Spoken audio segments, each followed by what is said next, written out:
Welcome to the Cyber Rants Podcast, where we're all about sharing the forbidden secrets and slightly embellished truths about corporate cybersecurity programs. We're ranting, we're raving, and we're telling you the stuff that nobody talks about on their fancy website and trade show giveaways, all to protect you from cyber criminals. And now, here's your hosts, Mike Rotondo, Zach Fuller, and Lauro Chavez. Hello and welcome to the Cyber Rants Podcast. This is your co-host, Zach Fuller, joined by the usual suspects, Mike Rotondo and Lauro Chavez. How are you guys today? And I'm here. I don't have coffee, but I don't have coffee in a cool Cyber Rants coffee mug like Mike does, but I'm all right. Coffee. Well, my Cyber Rants coffee mug is in the dishwasher, and I haven't run it yet this morning, so sorry, failed. Bummer. Well, don't wash the awesomeness off of it. Mike is our HR director, for those of you who don't know. And what that mug said, for those of you listening and not seeing any video clips of this, I won't fill you in on the rest. So that being said, today we have another great episode. Go figure. We're in number 70-something. And we are going to talk about the cloud. And do I have a lot to say about the cloud? But before we start, let's do the news and the exploits. Mike? Disgruntled developer is the alleged source of a leak of Lockbit 3.0 builder. The leak of the builder for the latest encryptor of the Lockbit ransomware gang made the headlines. It seems that the person who published it is a disgruntled developer. Yes, they have they have employment problems too. The latest version of the encryptor, version 3.0, was released by the gang in June. According to the gang, Lockbit 3.0 has important novelties such as a bug bounty program, Zcash payment, and new extortion tactics. The gang has been active since at least 2019, and today is one of the most active ransomware gangs. The builder contained in a password-protected 7Z archive, contained the build.bat, builder.exe, config.json, and keygen.exe. There's a hacker named Al Quashi claims to have hacked the servers of the ransomware gang and stolen the ransomware encryptor. However, according to Bleeping Computer, the research team VX Underground was informed by a representative of the Lockbit operation that the infrastructure was not hacked. The representative added that the leak is the work of a disgruntled developer. I just love the fact that they have employee issues, HR team, a communications team for these hacker organizations now. It's just kind of scary. Uber hacked internal systems breached and vulnerability reports stolen. Uber suffered a cyber attack Thursday afternoon with an allegedly 18-year-old hacker downloading HackerOne vulnerability reports and sharing screenshots of the company's internal systems, dashboard, and Slack server. The screenshots shared by the hacker and seen by Bleeping Computer show what appears to be a full access to many critical Uber IT systems, including the company's security software and Windows domain. Other systems the hacker accessed include the company's Amazon Web Services console, VMware ESXi virtual machines, Google Workspace, email admin dashboard, and Slack server, to which the hacker posted messages, which were initially mocked by Uber employees, turned into memes, etc. So, good on you for security. Uber has since confirmed the attack, tweeting that they were in touch with law enforcement and will post additional information as it becomes available. In a conversation between the threat actor and security researcher, the hackers said they were able to gain access to Uber's intranet after conducting a social engineering attack on an employee. As the Uber account was protected with multi-factor authentication, the attacker allegedly used an MFA fatigue attack and pretended to be a Uber IT support to convince the employee to accept the MFA request. Dovetailing off of that, MFA fatigue is hackers' new favorite tactic in high-profile breaches. There's a social engineering technique called MFA fatigue, aka MFA push spam. It's rising in popularity among threat actors as it does not require malware or phishing infrastructure and has been found to be successful in attacks. MFA fatigue is when the threat actor runs a script that attempts to log in with stolen credentials over and over, causing an endless stream of MFA push requests to be sent to the account's owner's mobile device. The goal is to do this continually to break down the target's cybersecurity posture and inflict a sense of fatigue regarding these MFA prompts. In many cases, the threat actors will push out repeated MFA notifications and then contact the target through mail, messaging platforms, or over the phone, pretending to be IT support, convince the user to accept an MFA prompt. Alternatively, the targets get so overwhelmed that they accidentally click on the approve button or simply accept the MFA request to stop the deluge of notifications they were receiving on their phone. Credential stuffing accounts for 34% of all login attempts. Credential stuffing attacks takes advantage of password recycling, which is bad practice using the same credential pairs, login name and password, across multiple sites. Once the credentials are leaked or brute forced from one site, threat actors perform a credential stuffing attack that attempts to use the same leaked credentials at other sites to gain access to users' accounts. As the FBI warned recently, these attacks are growing in volume thanks to the readily available aggregated list of leaked credentials and the automated tools made available to cyber criminals, engaging them to test pairs against the sites. Okta reports that the situations are worse than in 2022 as the identity and access management firm has recorded over 10 billion credential stuffing events on its platform in the first 90 days of 2022, which represents roughly 34% of all overall traffic. That is scary. Backlog is larger than 100,000 vulnerabilities, but too time consuming to address.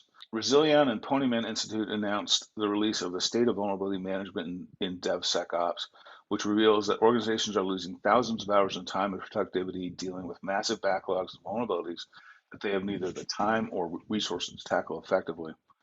The study finds 40% of security leaders report that they have a backlog of applications that have been identified as vulnerable. 66% say their backlog consists of more than 100,000 vulnerabilities, and 54% say they were able to patch less than 50% of the vulnerabilities in the backlog. Thus, 78% of respondents say high-risk vulnerabilities in the environment take longer than 3 weeks to patch. Some 29% say it takes longer than 5 weeks. That's really scary because just being patched helps you mitigate a lot of problems. Well, it's an interesting time frame to think about too. Sorry to jump in here, but no problem. we got to look at an application. It took them months to patch, if you remember. I think it was something like 6 or 7 months to resolve the vulnerabilities found in the pen test. So it's concerning, to say the least, that there's a time there that the application is left at risk. Yeah. And that DevSecOps is a cool name, isn't it? It's what we've been doing for 25 years, and all of a sudden it's like, oh, now it's DevSecOps. Anyway. Evolution, man. You got to change the name of it to make it sound cool to the kids today, you know. Exactly. Like Threat Hunter. Hackers admit destroying Intercontinental Hotels Group's data for fun. This is the threat actors behind the Intercontinental Hotels Group cyber attack reported earlier this month admitted doing it for fun. The hackers made the admission to the BBC over the weekend, saying they're a couple from Vietnam who tried to conduct a ransomware attack against IAG. Upon failing, decided to delete the data they had originally obtained. In this instance, it fortunately looks like IHG was able to prevent the attackers from deploying ransomware, but in retaliation, they deleted the data they had accessed, putting the hotel chain in a no-win situation. The threat actors gained initial access to IHG systems via a successful phishing attack that tricked an employee into downloading malware through an email attachment and capturing their two-factor authentication code. VMware and Microsoft are warning of a widespread Chrome loader malware campaign that distributes several malware families.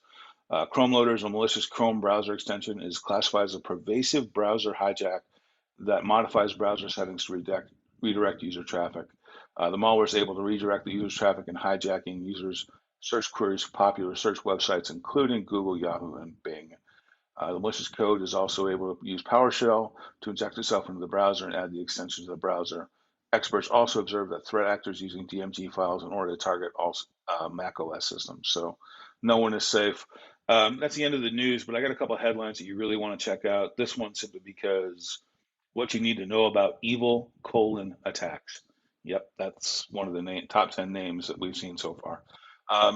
Quantum computing already putting data at risk. Cyber pros agree. That is a very interesting read.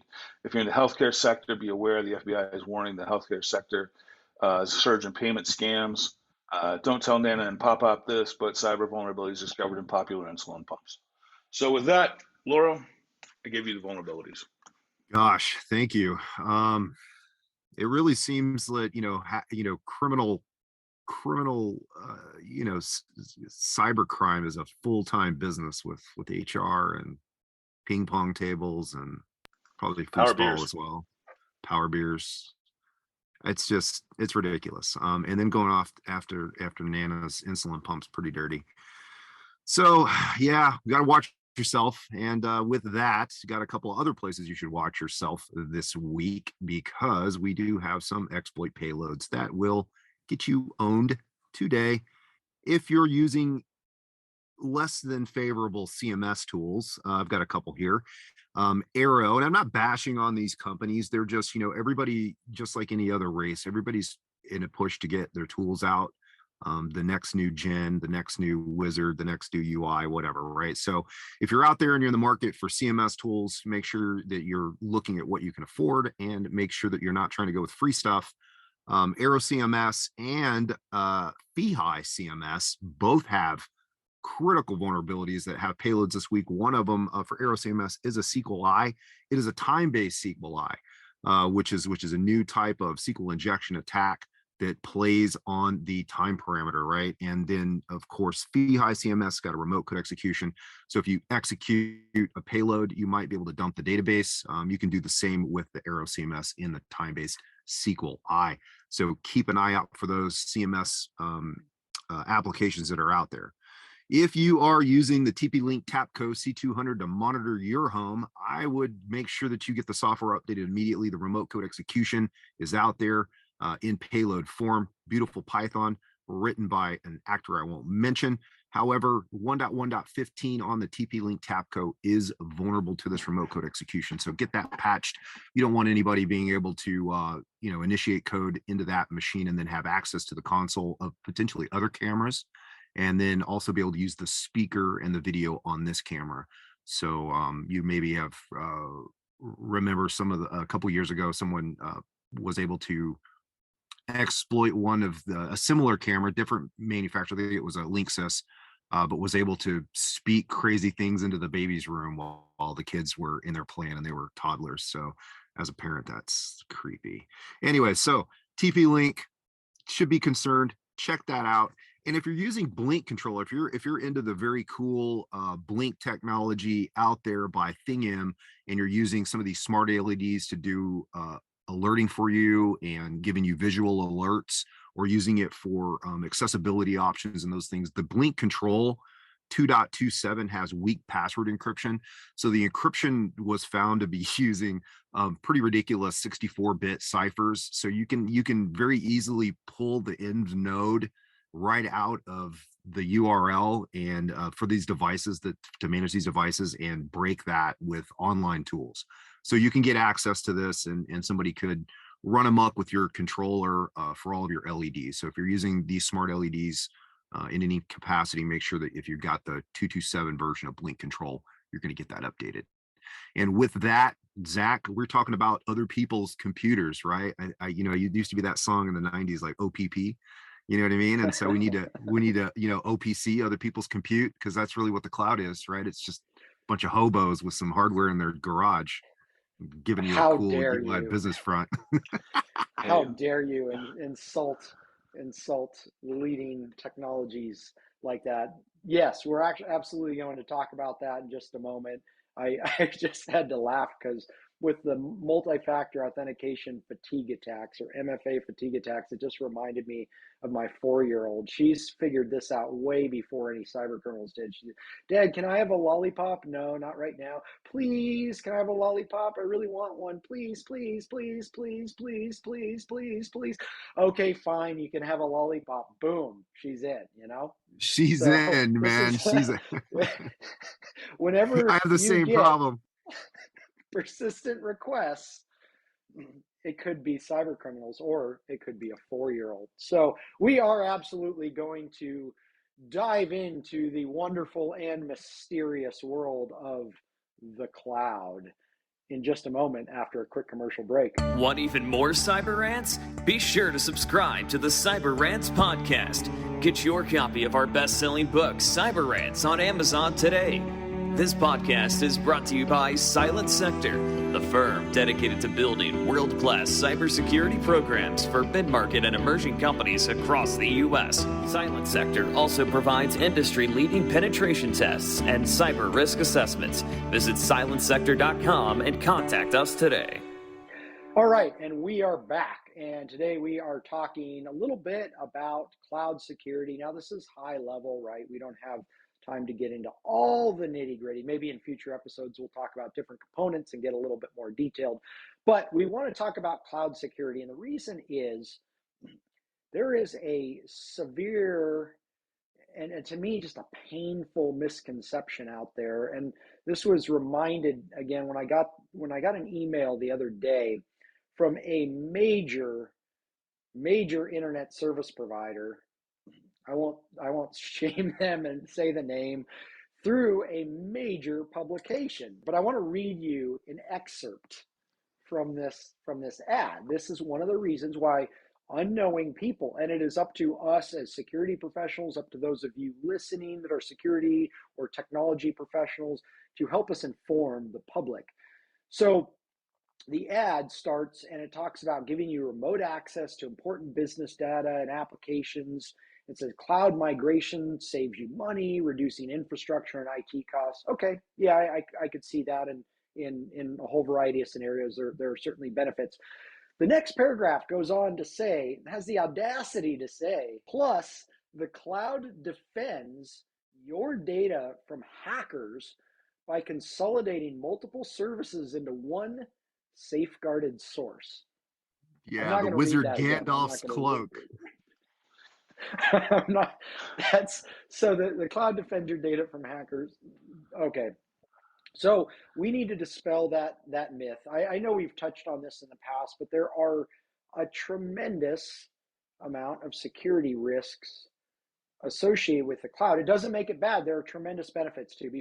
Just so you know, so you listeners know, we are not shaming the cloud. We use cloud products all the time, cloud platforms, environments. Our clients are in AWS and Azure and every other place you could imagine. So the cloud, we're not shaming the cloud. We're not saying don't go to the cloud.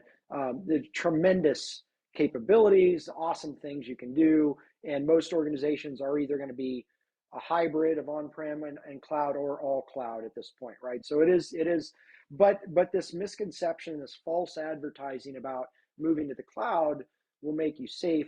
We need to topple that. We need to come out and say, look, like Laura just said, there is no cloud. It's just somebody else's computer, right? Except for you probably have some magical cloud instances you've created that are actually in the clouds. But for the most part, it's really just somebody else's environment. So let's talk about that today. Let's talk about some of the risks.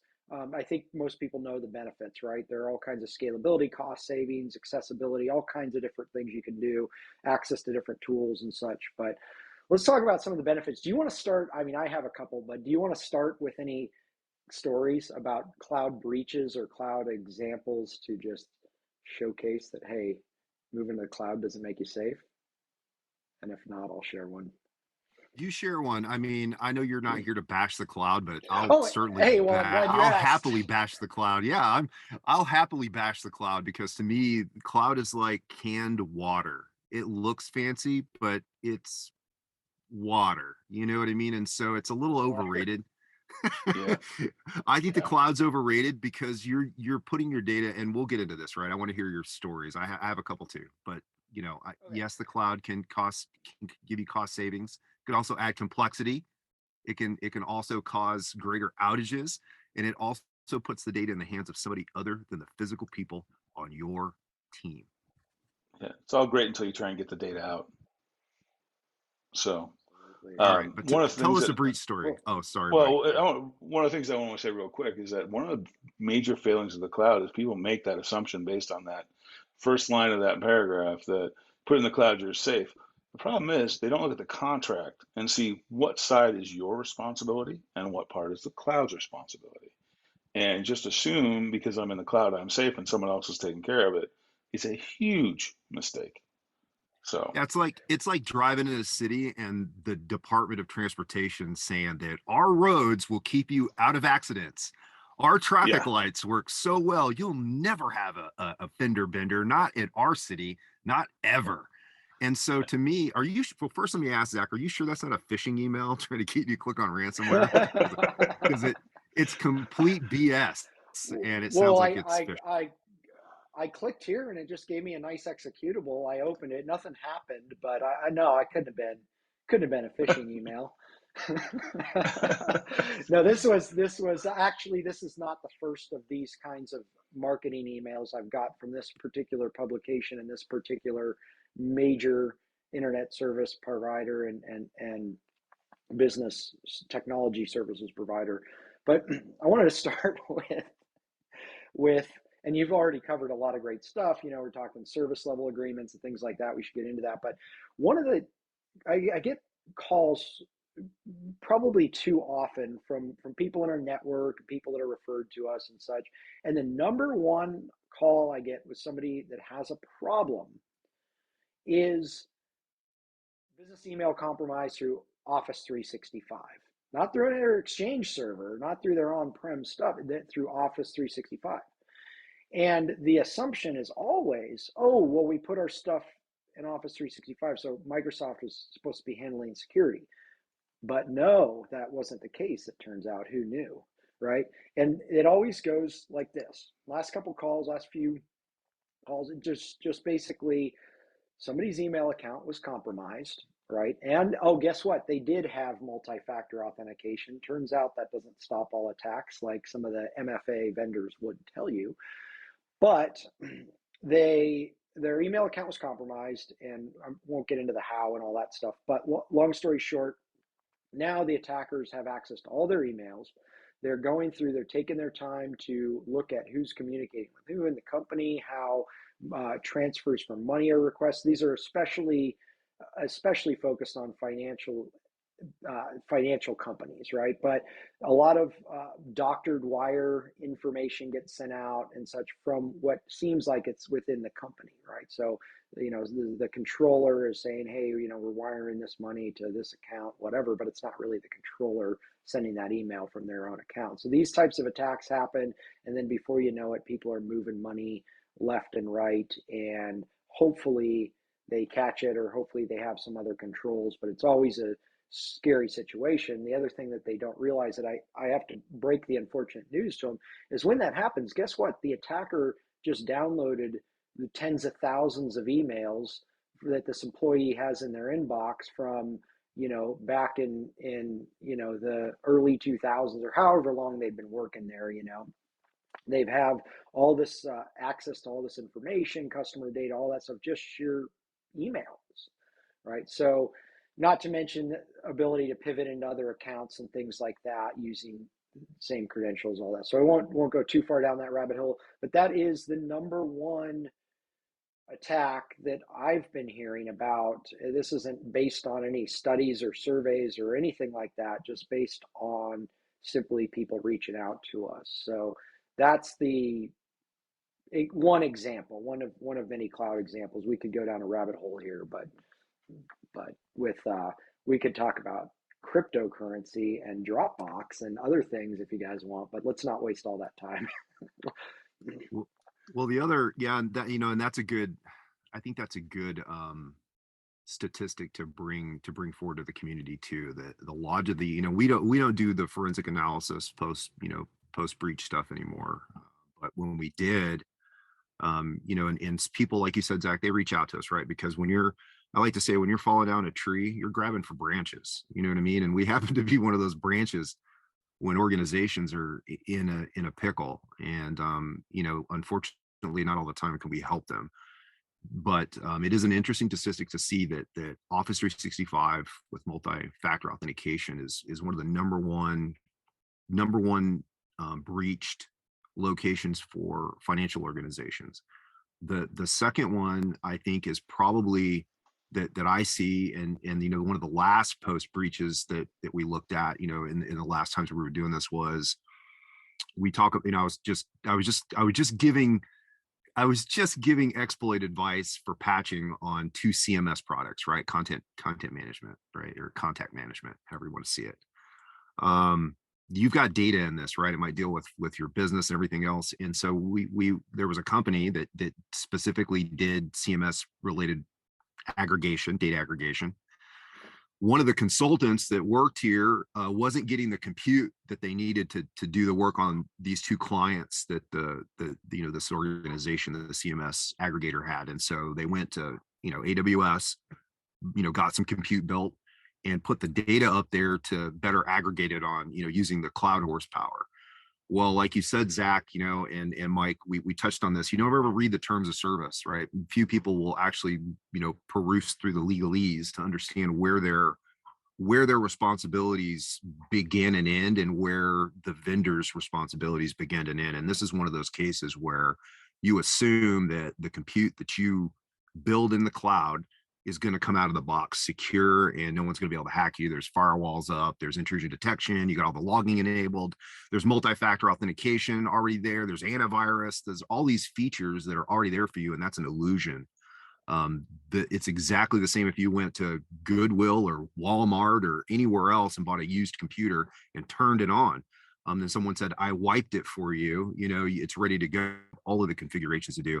And that's where this business, I think, made the short-sightedness of allowing this consultant first to go beyond any of the change control processes, leverage some cloud compute at Amazon, not secure it, put the data up there.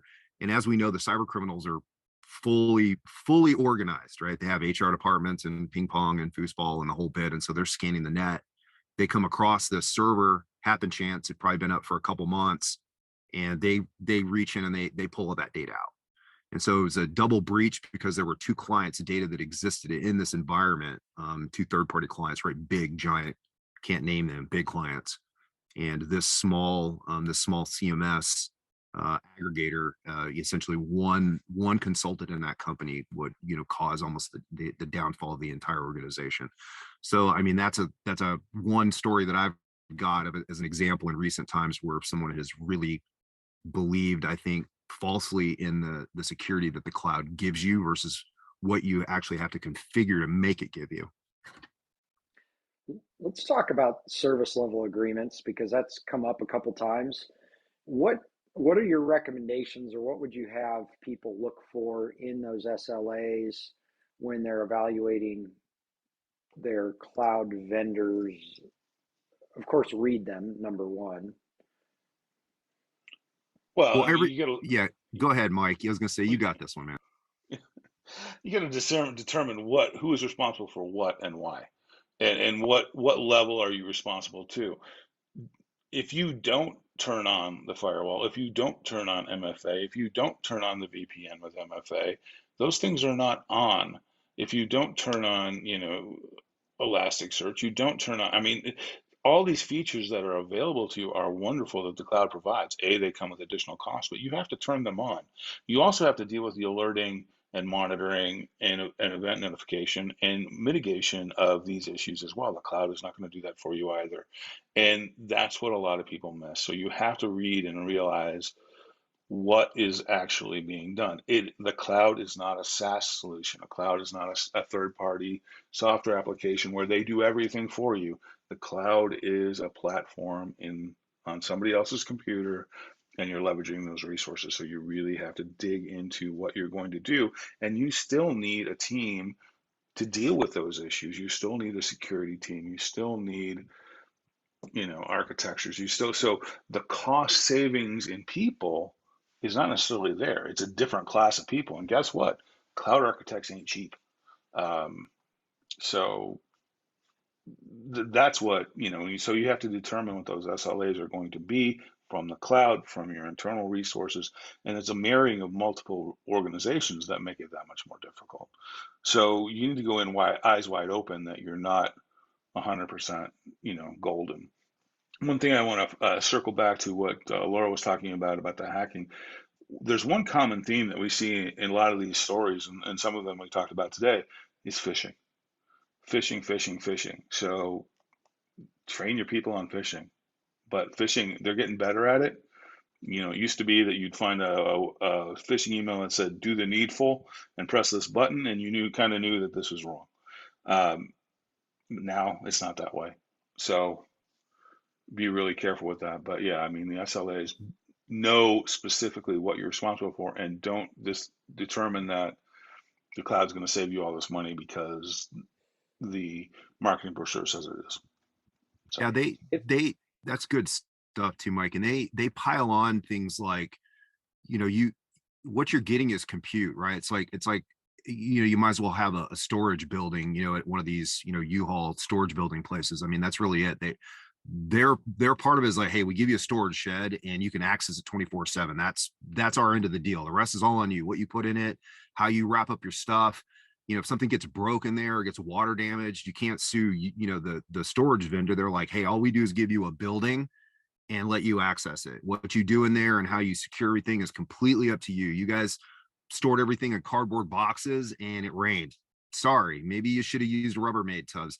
You can't sue us because you didn't plan. And that's exactly at a high level the SLA that is kind of in play with cloud vendors. Now, they have architects on staff. They have security features that you can purchase. These things are not complementary, and that's what you need to understand is what service are you buying? What service tier are you buying? What does it come with?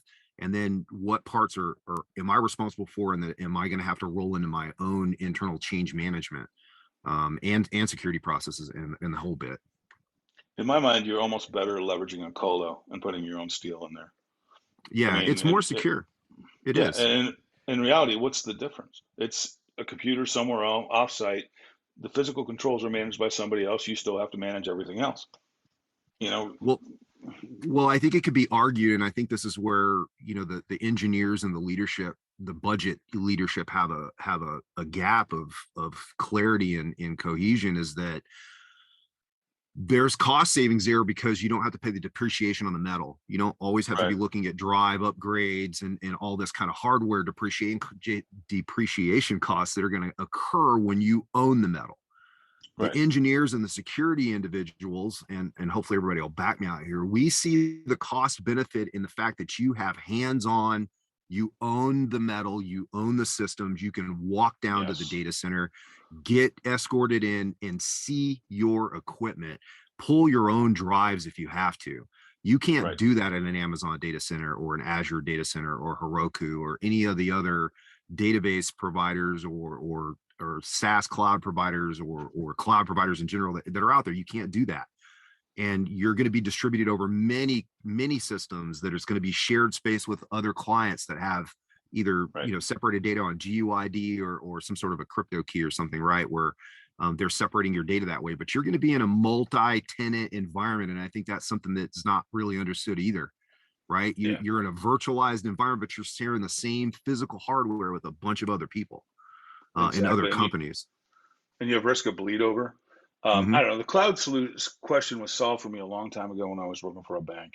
When we were working with the security team and they said, there's no way in hell we're going to cloud. We'll build our own. Now, if one of the largest banks in the country says, I'm going to keep my data in my own cloud, why would you take the step and put your data in someone else's cloud? If they value their data that much, you should value your data that much. And since to this day, I don't use iCloud. I don't use any of that stuff. Everything's controlled locally. Yeah. Reality is, though, I mean, a lot, especially you think of, a 10-person software startup or something like that. They don't have the expertise or the people to go in and actually do this. They're basically going to write code, throw it on AWS, right? And that's that. I think the most organizations now have just realized that, hey, they're just flat out not going to do it. I mean, there's certainly benefits, I think, to what you're saying, but it just reality is they're going to be. Yeah, it's not. The cloud. It's not realistic to everybody. No, and I understand that. If you're a startup, that makes perfect sense, right? I mean, if you don't, I'm talking about a stable company that's grown and that has their own hardware and just up and going to the cloud because I think they're going to save a bunch of money in doing so. Right. It should be. Yeah. It should be part of your digital evolution, right? As a business, you may start small and, you've got to use some, cloud compute for now, but as you grow and you expand, as a great example would be like a Twitter. Okay. How, Jack Dorsey and this came like real quick. And next thing you know, Twitter's not really a big deal. And now they're just massive. And it happened in a very short amount of time. That's when you need to visualize, okay, now that money really isn't an object, what do I want? Do I want the budgetary freedom to say, hey, we're saving all this cost by using, other people's computers? Or do I want the security mindset and the peace of mind to say, I have my own metal in a data center in a physical location that's pretty DR safe, and that's in a couple backup physical locations that we own, and so it's not for everybody, right? But yeah, there's a point in your business, and depending on what size of business you are, that you can make that determination on if it's going to be the right choice for you or not. But you shouldn't have the illusion that anytime you go to the cloud, it's going to be secured for you. A lot of companies do end up moving back, right, as they grow. Not everybody, but a lot of organizations will actually do a cost benefit analysis and realize that, hey, maybe instead of having these third-party cloud providers, it actually makes sense to go back to our own solution, right, and manage our own hardware. And at a certain point, it can become more cost effective. So not to say not for everybody, but and I also think a lot of organizations, depending on what they're doing, they're going to have a blend no matter what. I'd say look at your most critical data. What is it that really drives your business forward, that you really rely on? If you're going to do that switch back, then I would out of the cloud, or to your own managed cloud, then that's something that you could do in part. Not, you don't necessarily have to move the whole organization over. Yeah, and just to reiterate, one of the things that really concerns me is a lot of people think the cloud is just another SaaS solution, and it's not. You can't make that assumption, but that's the way that marketing brochure spins it. It's, oh yeah, we'll just take care of it all for you. But everything costs, and then the biggest cost, and still go back to this, wait till you try and get it out of the cloud, because you can put as much in there, when you pull it out, it costs. So another thing you have to consider as well is physically where that data is, right? I mean, and there are controls depending on who you're using. You can specify, but your data may be in data centers all over the world, and I just don't. There are great resources, great people all over the world, but and in the U.S. likewise. There are also malicious insiders. There are people that are working for the dark side also. And so you need to consider that. Where physically is your data going to be going when you go to a cloud service provider? Data security laws and cyber criminal laws vary from country to country and state to state. So, first of all, certain regular pieces of regulated data cannot be stored overseas. Second of all, if you have your stuff in a data center in Tajikistan and it gets hacked, who's got jurisdiction, right? I mean, it's that kind of thing. You don't know where that data is, and the laws vary. Interpol's not going to help you. Yeah, Interpol's not going to help you. Yeah, and that's why it was 90% of all.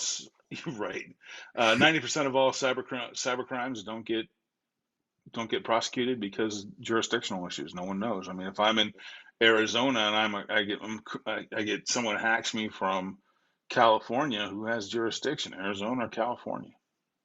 I'm going to go out on a limb and pretty much tell you that your data, even though you specify East, West Coast or United States based only, if they're a worldwide data center, meaning they have global presence, even in China, your data is being replicated there, even in a backup file. These are preferences, right? Just like a web config is going to have a preference for TLS 1.2. That doesn't mean that 1.1 and 1.0 and SSL and all that stuff's not in that as well, right? So it's preferred. You prefer the United States. That doesn't stop Google from being like, yeah, well, to protect your data, we're going to make sure that it's balanced across all of our global data centers. That way, in case we lose 2 or 3, we can get you your data back, because that's what they care about. They don't really care about their service uptime. They don't really care about you caring about where your data's at. They're going to take care of your uptime, because they're going to be like, look, they're not going to care their data was in China as long as we can get it back to them. Right. Yeah, and that's we got 4 nines if you don't care where it's at. That's right. I think you could look at it like every benefit also has another side to the coin. So for instance, if one of the benefits is somebody else manages the equipment, manages the metal, right? You're not having to do that yourself and go in there and get badged in and all that stuff. Somebody else is going to deal with that. Well, the other side of that coin is you don't know that somebody else. You don't know who else is going to be touching that, right? And what their capabilities are. So any pro, I think, has a con. So all good things to think about. I think, what users can do is, one, those service level agreements, terms of services, get to understand them, but also know that they change, right? The provider most of them can just change at any time, and they'll send you a notice, hey, terms of service change. Well, everything's up there. You're not just going to jump ship, or if you do, it can be extremely costly and cost and time prohibitive both. But consider these facts when you're going in, and just realize your cloud environments are only as secure as you make them. It's not their job in most cases to secure your information. And we can't wrap this up without mentioning application security, right? Just because you host your application in AWS and you're paying for additional security features and you got the environment lockdown, that does not make your web application secure. And that's a misconception we hear a lot from software companies, from actual software companies. So I feel like we shouldn't have to bring this stuff up, but because we keep hearing about it, we got to bring that up. So, if you have a deprecated authentication tool or something of that nature, that's going to be a problem. Probably about and about 60% of the apps that we look at are hosted in the cloud, and we're always finding vulnerabilities. And exactly your code's your code. It doesn't matter if you're fronting it on someone else's compute. You're still your code's crap. Somebody's going to find the hole in it. Right. Yeah, it doesn't fix anything. And then one thing I'll mention, Zach, for the listeners, there's best practices out there that you can just Google and get. So do a best practice for like Office 365. Make sure that you've got all those things checked, and that you're looking at what Microsoft recommends for you to do to secure your environment, because Microsoft is one of the few vendors, as much as I dislike them, that'll go like, hey, we don't know what we're doing, we're not really secure, we're just giving you this stuff, but you should read this to secure your environment, right? And at least they kind of own up to the fact that you should apply these things. We're not going to just do this for you. Some of the other vendors don't really do that. I think they're kind of hidden in the marketing language, and then also in the extra services that you got to pay to pile on, whether that's logging or firewalls or antivirus, things like that in the cloud that you can get now cost extra money. So keep that in mind. Yeah.